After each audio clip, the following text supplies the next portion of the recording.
Você fica incomodada que o seu braço, toda vez que você vai andar, ele dobra depois do AVC? Você sabe por que isso acontece? Hoje eu estou aqui para te esclarecer sobre essa grande dúvida.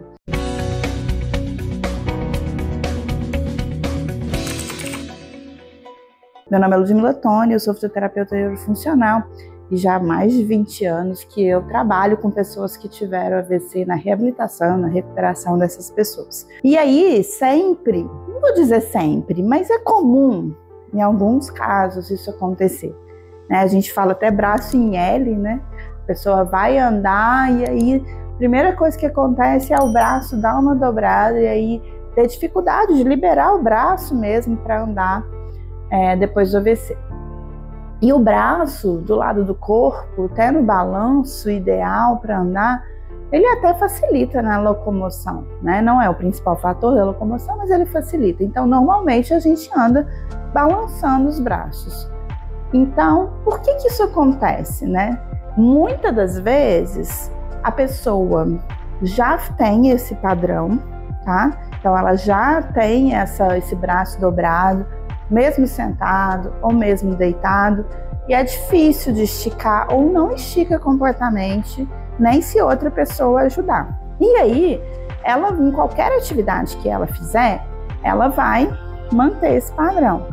Isso acontece muito por conta do aumento do tônus muscular flexor do bíceps. O bíceps é o músculo que fica aqui nessa região e a principal função dele no braço é dobrar o cotovelo. E, obviamente, a gente precisa disso para muitas tarefas de membro superior. Para comer, para se coçar, para pentear o cabelo, para desabotoar uma roupa, enfim, a gente precisa dessa função do bíceps. Depois do AVC, é muito comum aumentar a ativação dele de forma errada, aumenta demais, e aí é difícil de esticar. Porque que adianta a gente levar um alimento à boca e não conseguir tirar o garfo da boca? O que adianta a gente levar a mão até uma roupa para tentar desabotoar se a gente não consegue esticar para tirar essa roupa? Então, o esticar o cotovelo também é importante para a função de braço, de mão. Então, o que acontece? Ele mantém sempre esse padrão por conta do alto tônus. E aí, quando a gente levanta, a gente naturalmente precisa aumentar o tônus do nosso corpo inteiro, do tronco, das pernas, normalmente, qualquer pessoa, para se manter equilibrado. Então, aí a tendência, para quem já tem um alto tônus sentado ou deitado, ele aumenta ainda mais, porque você está numa posição de ter que dominar maior ali o equilíbrio seu, porque quando você está deitado, todo o corpo está apoiado em alguma superfície, e aí você não precisa se equilibrar. Quando você está sentado, você precisa se equilibrar só o tronco. Isso se o tronco não estiver apoiado numa cadeira com encosto. Quando você está em pé, o único apoio que a gente tem sobre a superfície são os pés. Então, o seu desequilíbrio é maior. Então, você vai automaticamente aumentar o tônus e a pessoa fica com um tônus bem alto aqui. Existem outros casos onde as pessoas sentado ou deitado não ficam assim, não ficam travadas.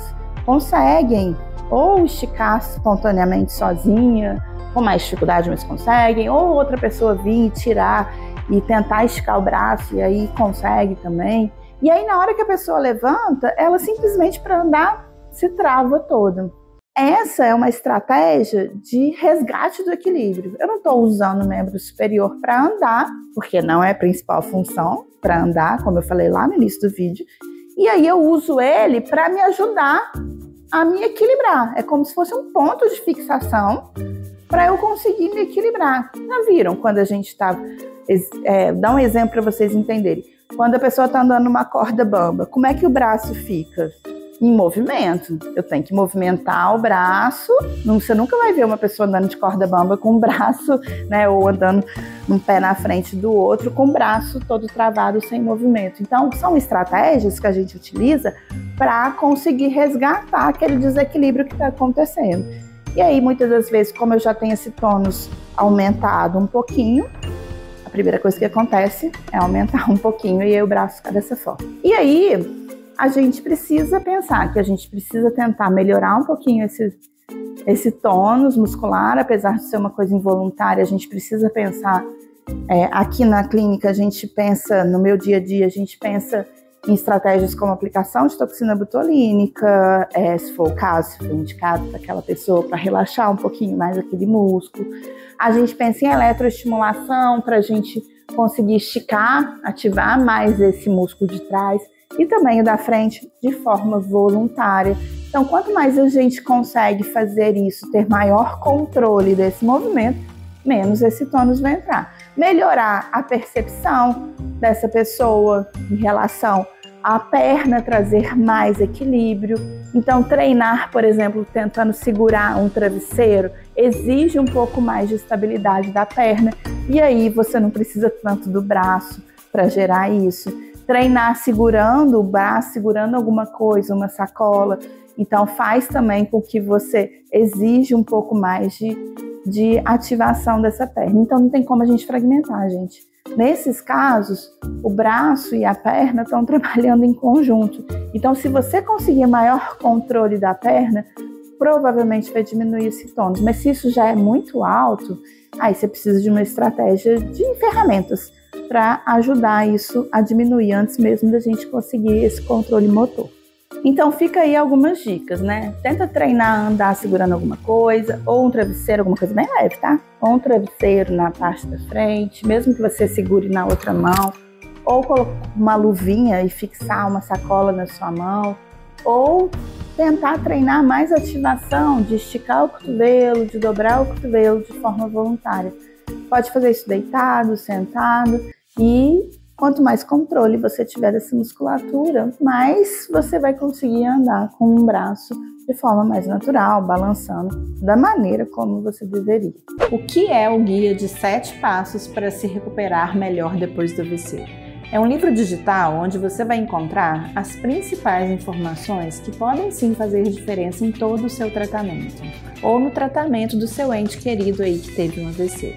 Tudo isso utilizando, além do livro, a narração em áudio e através de links que vão para vídeos que você pode clicar e ter a explicação completa feita por mim.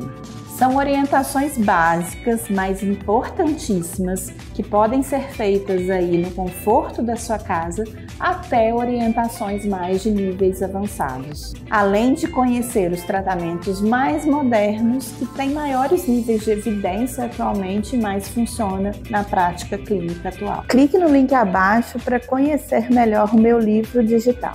Então fica aí a dica, espero que tenha sido proveitoso para você, que você consiga replicar isso aí na sua casa, que você consiga sentir tudo isso que eu estou explicando aqui para vocês. E aí coloque aí curta, compartilhe, coloque um comentário aí nesse vídeo para a gente saber como é que foi a sua experiência dentro dessas dicas e o que você pode jogar isso, transferir isso para o seu dia a dia.